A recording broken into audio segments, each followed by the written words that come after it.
Yeah, No Boundaries podcast, downtown Charlotte, Joshua Pooh, Quincy Kelly, episode 2. Shout out to Chris Joseph Films, of course, doing a beautiful job. A1 quality. Y'all got to mess with my mans. Of course, we got to shout out GOB, Good Old Boys Network. Shout out Mario Washington, Jasmine Rutledge for everything they're doing with us. We appreciate the love. Again, shout out to Vashti Hurt for coming on the show. Yeah, she did a great job last week, man. We appreciate her coming through, sharing her topics and, what she had to say about the whole situations, with all our topics as well. So I appreciate her coming out. And like I said, she always be family in my eyes, Oh, definitely. We will have her back on the show.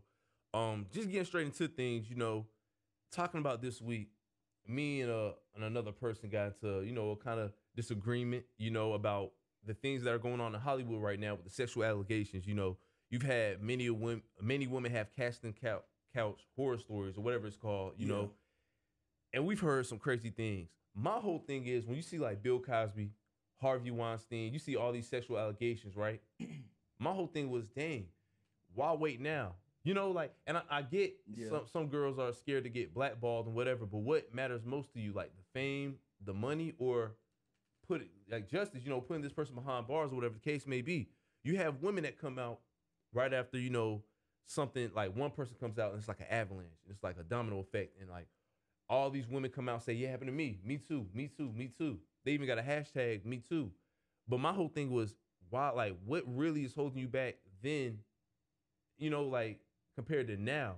And you know what? The crazy thing that you brought that up, rape culture is real. Right. And I think people are being taught that in America now, and we don't even really realize it. A lot of people say boys will be boys. And when you're in a social setting like Hollywood, and they always say people sell their soul to the devil to get where they needed to go.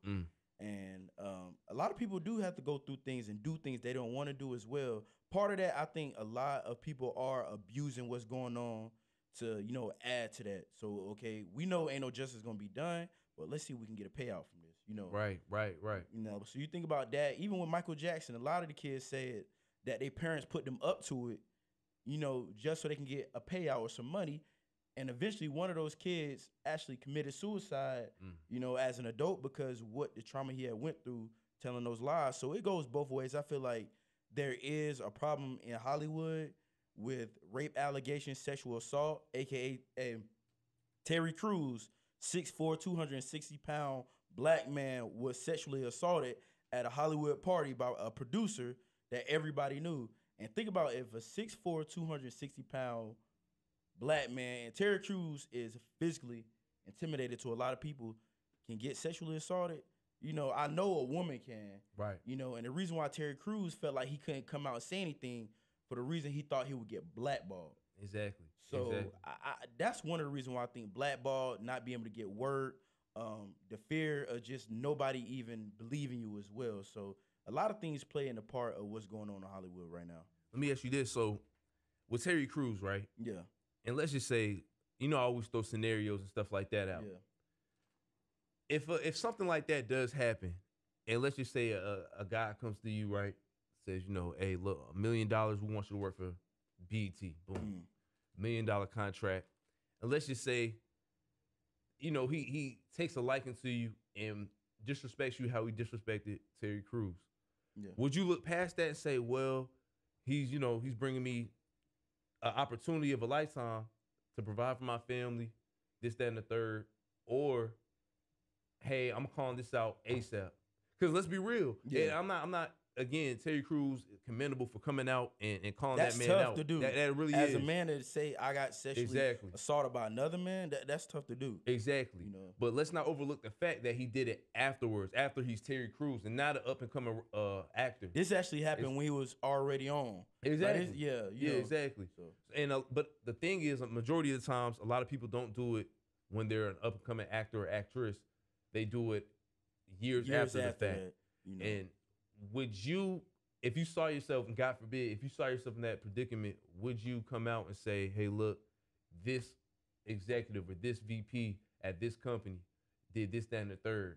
Or would you just look past it, try to look past it, and just get the check and do what you can? If it was me, I'm coming out. The reason why I say that, think about all the other actors and actresses that's been sexually assaulted, and they're coming out now with the fame. So that fame, that money that they had couldn't shut them up forever. So that's the guilt that's dealing with them. That's the hurt. That's the pain. The side effects of being sexually assaulted, and even with all the money that they have, the fame, the movies, the accolades, that still hasn't suppressed the pain. So the money is never an issue. I feel like when you base yourself upon success, money is being one of the things of success. You're subject to anything. I'm not saying that the people that were sexually assaulted deserve that, because they don't. But at the same time, when you will look past being sexually assaulted or just being treated that way just because of money, that money's not going to suppress what happened to you. And that's why you probably seen a lot of people that are, famous, that's actors, actresses, coming out and saying, hey, I was sexually assaulted. During that time, they probably kept quiet because they didn't want to get blackballed. They wanted to get where they needed to go first before they feel like they can say something. My whole thing is, when is it gonna stop? I don't think it's never gonna stop, because you got men in power. You're in control of whatever enterprises or whatever media group. Yeah. You got millions of jobs or thousands of jobs that you can hand out to people, whether it's in front of the camera or behind the camera. That's it. And you have these beautiful young women. Or men. Or kids in that case too. Exactly. Well. And the people are sick. Yeah. But, from as far as a man to female thing, you have these beautiful young actresses looking for an opportunity. And a guy who's never, you look in the case of Harvey Weinstein, that guy, never looked like he was getting women. Nah, he didn't. He got, position of power, and, he did what he did. He's raped, he's molested, he sexually assaulted these females, and he never saw nothing wrong with it. That's the sad part. Like, power. That power gets to your head. It gets to it. And if you look at it now, like, a lot of people in positions of power know they can get away with so many things. Our own president, Donald Trump, has been accused of rape how many times? Been sued for sexual assault how many times? But because money and the position of power that he's in, he's able to get away with those things, which is a sad thing. And that's when we got to look at ourselves as a society and say, when are we going to stand up and say this is wrong and make it okay? It goes back to rape culture. In America, I mean, the culture of rape is real. And the reason why people don't want to come out, the reason why people don't want to fight for it, because they know power outrules that. And sometimes even when you try to stand up for the right thing, nobody believes you. The person is not convicted, or they don't serve the time they should be served as well. Just like I forgot the kid that actually raped the girl behind the trash can and got caught. I forgot where it was at, but he actually raped the girl behind the trash can. And I think he only served 2 or 3 months in jail. Right. And he was out because the judge didn't want to ruin his life. That was the reason why they gave him a small sentence. So rape culture is real in America. People get caught, convicted for it, and they don't serve the time they should, as well as, like I said, nothing's get done. It's a culture. So that's why it's reoccurring, Now, and you kind of like opened this up because I wanted to ask you this. Meek Mill. What happened to Meek Mill, this past week, terrible. 2 years because of 2 years in prison because of violating his probation. When you have guys who are let off for killing unarmed black men, you have guys who are committed of rape, indicted and actually convicted and actually did 6 months and are off that easy. Yeah. And here's Meek Mill. And there's a petition. I don't know if you've seen it. Yeah, I seen it. Like, I think 30,000 people already signed it. Right. And the sad thing about that, Meek Mill committed that crime when he was 19 years old. Served his time, got off with parole, and has been on parole since he's 19 years old. So I think he's been on parole for 12 years now. And he still has to go back to prison just for popping a wheelie in New York, I believe. As well as, I think that's the only other thing that he did. And I think there was an incident at an airport where they tried to take his picture or something like that. Yeah. And he blanked on that. But think about that. This man has been basically demonized. He still is in prison, even though being out of prison and serving his time. And it shows that the judicial system in America is not working for us. It's always working against us. Facts. And think about Meek didn't have the money. They'll throw away the key, if they had a chance to. So if you look at that right now, the judicial system in America does not work in favor for the black male. It never has, and I think it never will because it wasn't built for us. I mean, it's messed up. You look at the Khalif Browder situation. If you don't have money, money brings you opportunities. It Money does. brings you a whole different world. You know what I'm saying? I think Meek Mill, like you said, if Meek Mill never had that money to have the great lawyers that he did, and even with the great lawyers that he did, being sentenced 2 years in prison for popping a wheelie. And the rumor I heard was, I guess the judge, African American female, wanted Meek Mill remix or something. A remix, yeah. Yeah. And I don't know how true that is, but if it just shows you how crooked this. You know what I'm saying? It just shows how much power the judicial system has, and they can control your life even if they're right or wrong and have no remorse about it. You know, think about all the great things Meek has done in his community. I think just a week before, he bought tickets to the Philadelphia 76ers game to let kids, underprivileged kids, come to the game and be on floor seats. You think about the things he's done for his high school, bought them uniforms by Puma. You think just giving out, doing different things in his community to help his community, all he has done still gets overshadowed by something he did as a teenager when he was 19 years old. And this man has still been demonized for the situation. So it's really sad, man. It really is. It's sad. It's sad. And I just honestly, I know some people, whether you're a Drake fan, whether you're a Nicki Minaj fan, or whatever the case may be, and you might look at Meek Mill like, or whatever the case may be. A lot of people I seen in comments were going in on that man. I would not wish prison on no one, period. Nobody. You know what I'm saying? It's a whole, like Gucci said when he was in prison, it was a whole lot of, it's a horror story. Yeah. Whole lot of death, violence and stuff like that. I mean, and the crazy thing, you touched on the Khalif Browder story as well. Think about a teenage kid stayed in jail in New York, Rikers Island, which is one of the toughest jails you can go in America, for 2 years for something he didn't do. And because he didn't have the proper representation, he didn't have the money, he had to deal with the circumstances that were handed to him. So the prison system is nothing to play with. Like I said, I don't see how people can play about somebody's life. This is his livelihood. Meek Mill not only supports himself, he has kids that he support as well as his family. So this puts him back, 2 to 4 years over a judge that knew that he or she had the power to control somebody's life for that long. Well, we're gonna move on. There's a story. This is a true story. Last year it went viral. I'm gonna ask you it. I think I have asked you it before. What was it about? I'm gonna ask you the story right now, and it's basically, I want your input. So there's a man, I believe, out in Concord. He's a manager at Finish Line. Okay. It's either Finish Line or Foot Locker. He makes $40,000 a year. He trapping out. You know what I'm saying? $40,000 a year. He just got engaged. Well, he was engaged to a doctor, a woman that's a doctor that's making $400,000 a year. Okay. I believe she's a surgeon, something like that, right?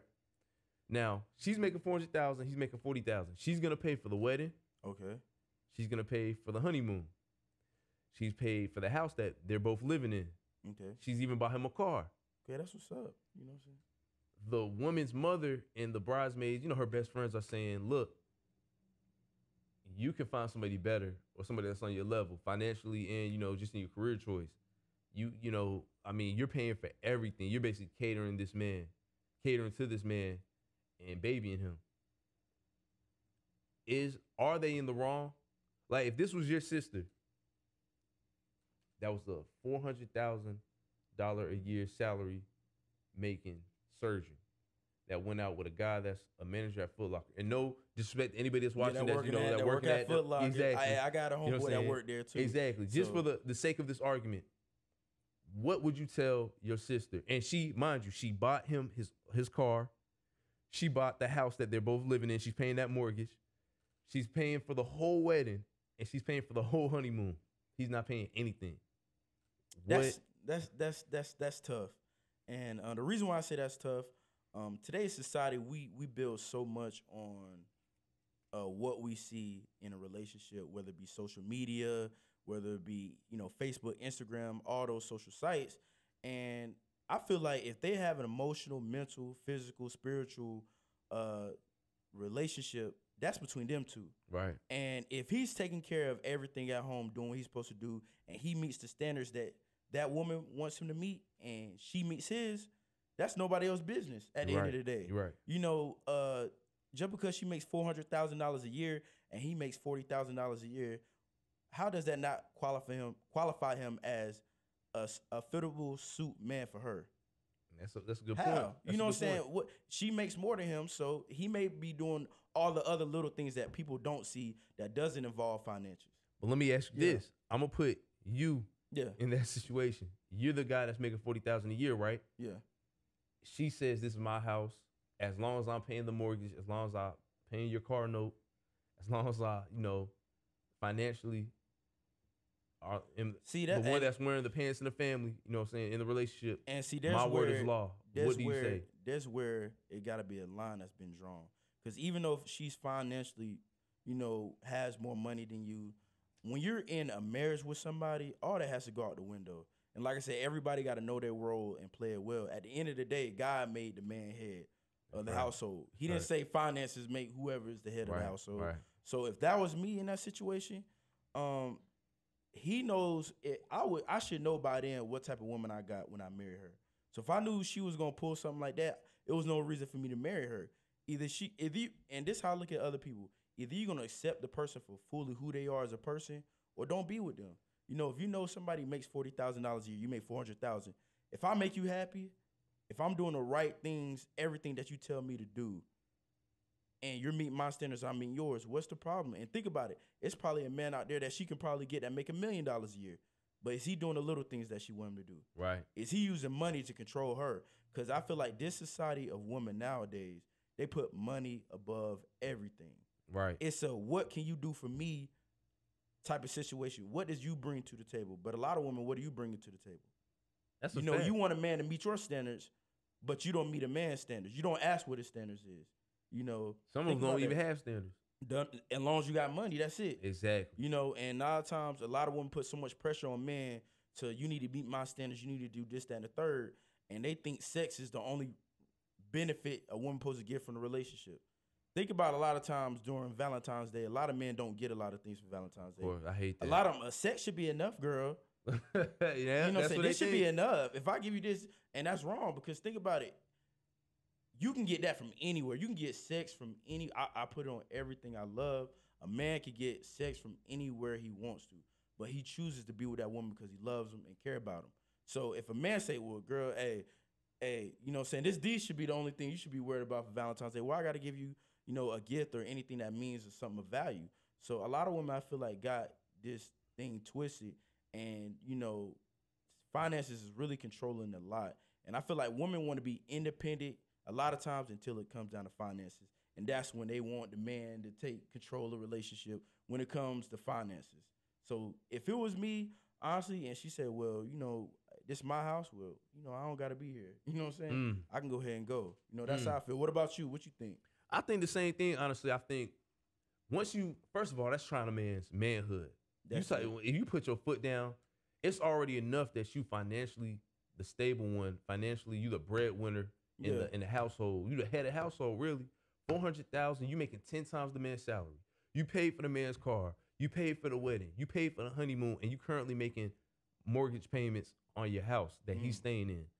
He gotta have something. He gotta be in control of something. Yeah, but you know what I'm saying? Why it gotta be control? I feel like it gotta be a mutual understanding. Like, he may do the little things that nobody sees. Right, you're right. Like, you know what I'm saying? People don't understand. It's more to a relationship than just finances, bro. Like, it goes a long way. Yeah, finances go a long way. You can't be with no man that's broke. This man is a manager at a Foot Locker, and what is that? What if that's his dreams and aspirations? Think about. It may not be, because think about this, Josh. Think about this. If she's happy in her career, and that's her career goals, and he's happy, and that's where he want to be at, and they're where they want to be at in life, that's success. I don't judge success on how much money you make. It could be a man that say, hey, I want to be the general manager of, BB&T Bank. Or it could be a man that can say, I just want to be a manager at Food Line. That's what I've always wanted to be. They're both are equally successful because they're doing what they want in their life. And that's how I look at it. But, since society, what it looks like, well, the woman, whoever's the breadwoman in the house, controls things. And I think that's wrong, because it's so much more than a relationship. Right. Money. Than just money. Even though but the thing is, the main thing in our society nowadays with females, and it's just it's social media. It's about the clout. That's it. It's about the fame. What it's look about good. the money. What look good. So many women out here know damn well that if they see an athlete, a celebrity rapper, whatever came up to him, and they knew he had a woman, they would still mess with him. Yeah. They knew they would still play. What they play know that they role. I've seen it before. Of course, I know people. So like I said, it's what they can get from the situation. And think about a lot of women nowadays is that clout is more important than anything. A lot of women don't want what they need. They want what they want. And then they get mad at the result at the end of the day when they got what they wanted. They playing their role. They play their position. They playing their role. Then as soon as they realize they love that excitement, and when they realize you just a third or fourth option. Exactly. It's just that's like, what you wanted, But you know what? With our society, like, it's sad because you got things like the Real Housewives of Charlotte. You got, the Real Side Chicks of Charlotte. Yeah. You got the Slut Walk. They making it cool to be, I don't know. I just can't get with it because it's like, I don't want my daughter thinking, oh yeah, it's cool if I'm a slut, or cool to be called a slut, or it's cool to be a side chick. You know what I'm saying? Like, okay, kudos to y'all. Y'all doing y'all thing. I'm pretty sure y'all making a lot of money or what y'all doing. Cool. But it's about more than that. It's like Future said, you know what I'm saying? These females ain't got no morals, no more. I just look at it like, I feel like a lot of more women are more liberated now, which is nothing wrong with being liberated, and those aspects as well. And I feel like, the women that are lawyers, that's doctors, that's managers at a Fortune 500 company, they're not getting praised like they're supposed to. It's the girl out here that's stripping, that's a bartender, that's so-and-so's, baby mama. They're the ones that's getting glorified for what they're doing. And it's sending the wrong message to a lot of, younger black women in our community, as well as the ones coming up, that you don't got to get nothing on their own. Long as you get a man that's rich, you can just chill for the rest of your life. Long as you get a baby by the man that's rich, you can chill. But where's your goals and aspirations? That's a fact. What do you aspire to be?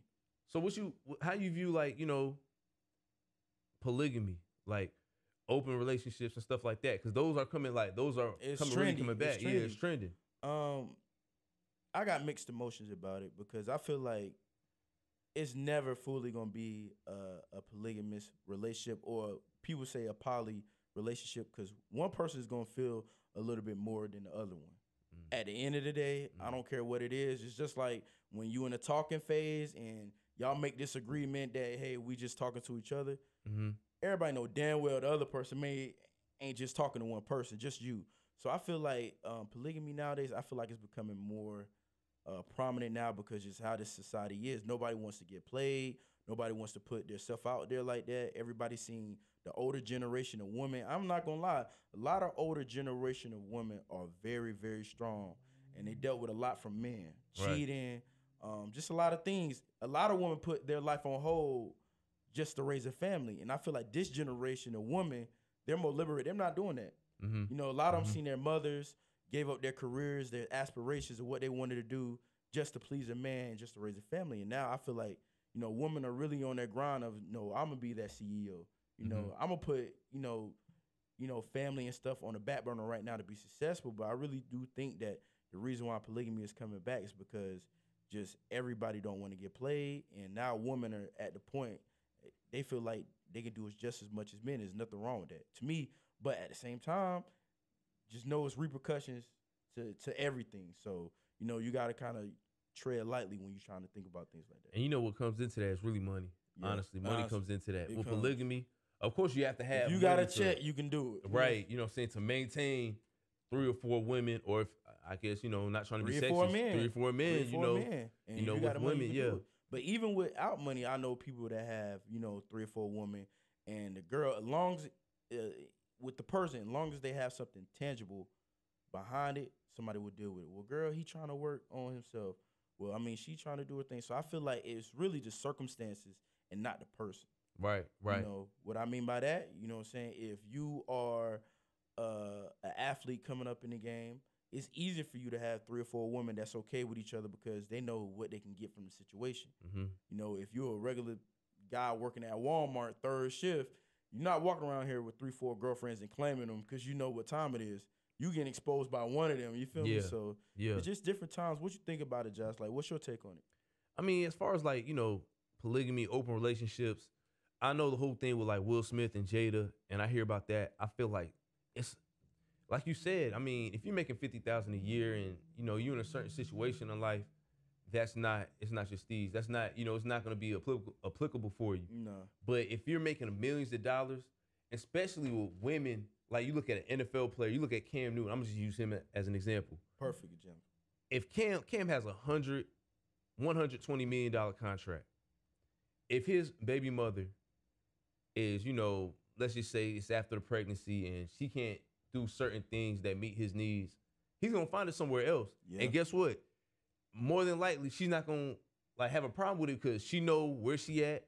She know what he's doing for her financially. That's it. And then and other things. You know what I'm saying? If you providing, really polygamy, open relationships, they kind of come hand in hand because it's a certain power, a certain clout, it's a certain financial status that you have that can bring those things to you. You look at the biggest rappers; they got a girl in every city. Their main thing, we was just talking about it before we came on there. Their main thing is not gonna have a problem. They know, just don't. What they say, just don't. Hey, just don't let me find out. Don't let me find out. Don't make me look like a fool out here.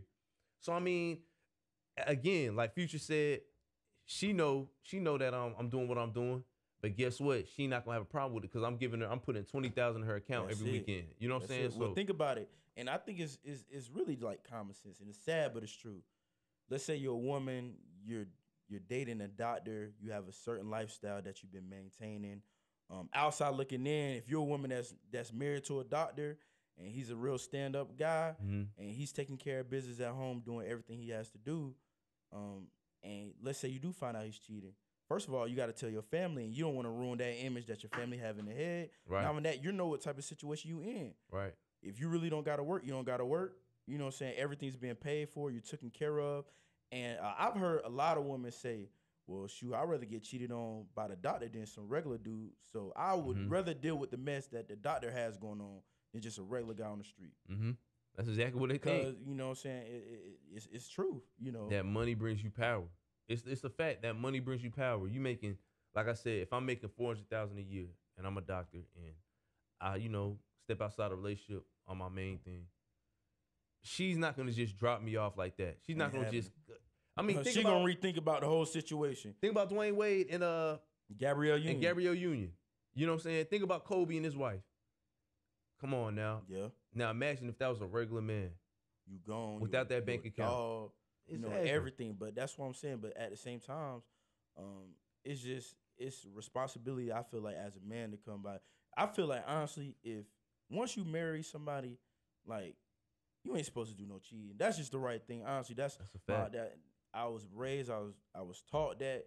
But at the same time, like it's as you get older, you start to realize more about life. How can I put it? And it's a lot more factors that go into it that a lot of people know about what infidelity and stuff like that. At the end of the day, it's wrong. But when you get older, you're starting to realize there's factors that come between it, and you realize what certain things can do for you as a man, aka power, money, some respect, everything else. So, man, definitely, man. I appreciate a good conversation. I know a lot of females gonna be on your head. Oh yeah, after that one comment. Know. Yeah, trust me. I know. But definitely, you know what I'm saying. Before we get out of here. Yeah. We like to do our final predictions, closing comments. And my whole thing is my prediction going to kind of stem from the show. Okay. I believe that within the next couple of months, Donald Trump, there's going to be new allegations against Donald Trump. And it's going to lead to close to an impeachment. I don't want to just say impeachment, but it's going to stir things up to the point where it's going to be so much pressure on him. People gonna wonder what's gonna happen next. Well, think about even if he gets impeached, and a lot of people don't even think about that. If you get impeached, Mike Pence, the vice president steps up. Right. And if you got a lot of people in your camp that has the same morals, values, beliefs about everything that y'all stand on, even if Donald Trump's get impeached, it's still gonna get ran the way he always wanted it to get ran by. Right. So, like I said, that wouldn't really change anything. To be real, I mean, the outlandish remarks and comments. You'll have a person that's more competent enough to run the country, but still the same not behind principles. Twitter. But not behind Twitter. But the same principles that he believes is still going to get ran by in America. So, I mean, impeachment definitely would be great to get him out of there, in my opinion. But at the same time, It's not going to change a lot to me. You know? What's your closing prediction, closing comment? You know, I'm going to go sports. And I told this man, Josh, this. Florida State will beat Clemson tonight. Okay. Well, actually, this afternoon, 3:30. Tune in. We beating Clemson tonight, 29-24. And, you know, I had time to think about this. And the reason why I say we're going to beat Clemson tonight is because I really do believe when you have nothing to lose, that's when it's less pressure. Clemson has a lot on the table right now. You know, right now they're 4th in the college football playoff. They're probably going to go to the ACC championship and win that. But at the same time, we have nothing to lose tonight.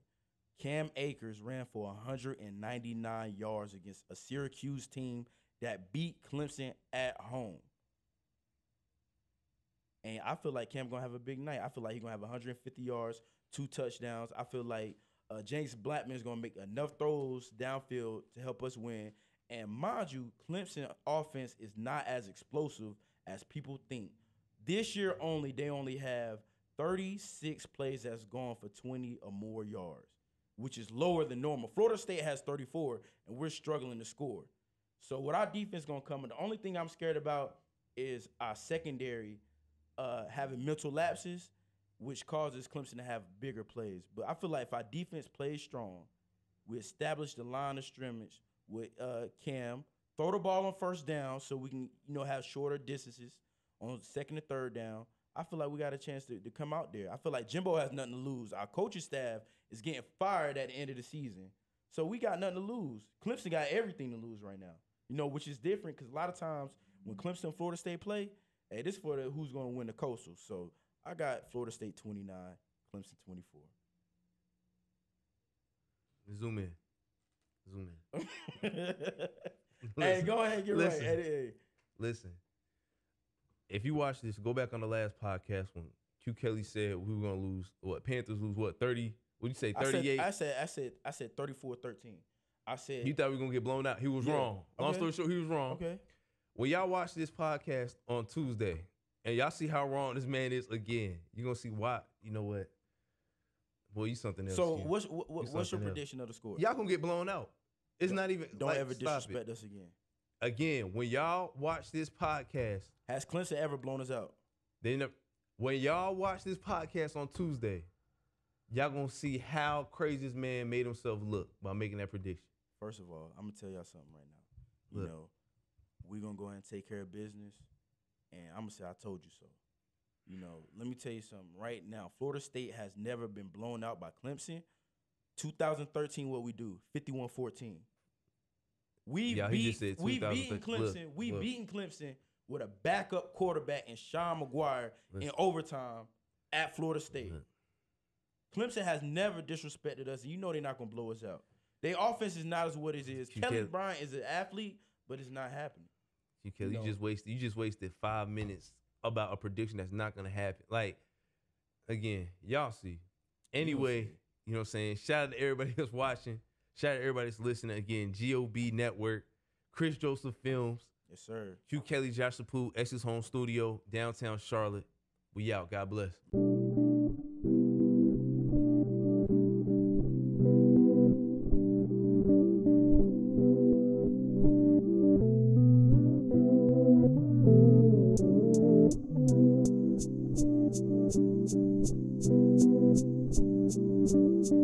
Thank you.